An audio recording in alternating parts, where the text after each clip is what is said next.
Rreziqet serioze që i shkakton mbajtja e urinës. Të gjithë e kemi përjetuar nevojën për të urinuar, por nuk kemi qenë në vendin e duhur për ta bërë atë. Megjithatë, siç duket, mbajtja e urinës mund të jetë shumë e dëmshme për shëndetin, më e dëmshme se ç'kemi imagjinuar. Tani nuk jemi duke ju sugjeruar ta bëni atë në momentin që e ndjeni nevojën, nuk është se shkakton dëme nëse her pas here e mbani urinën. Por, nëse vazhdimisht e mbani urinën kur trupi ju thotë ta lironi atë, atëherë ju mund t'i shkaktoni vetes probleme serioze. Sidoqoftë, cilat janë dëmet që mund t'i shkaktohen trupit nëse e mbani gjatë urinën? Mund të shpërthejë fshikëza e urinës. Po, kjo është po aq e tmerrshme sa edhe tingëllon. Megjithse është shumë e rrallë dhe ka shumë shanse të mos ju ndodh juve, faktikisht fshikëza mund të shpërthejë nëse e mbani tepër urinën. Kur ajo shpërthen, urina ju ambush abdomenin dhe nevojitet ndërhyrje emergjente kirurgjike për ta rregulluar këtë problem.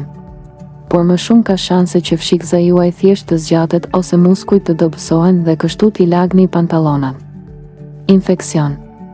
Çdo kush që ka pasur infeksion në trakt urinar do t'ju tregoj se absolutisht nuk e dëshironi një infeksion të tillë.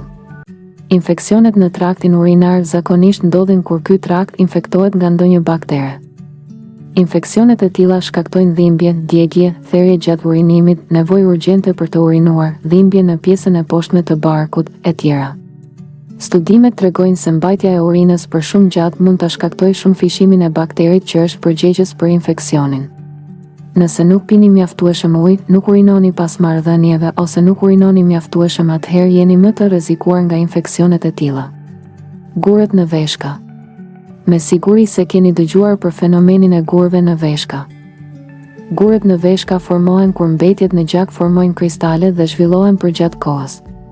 Ata janë më të zakonshëm nëse nuk pini mjaftueshëm lëngje ose nëse e mbani urinën shumë shpesh.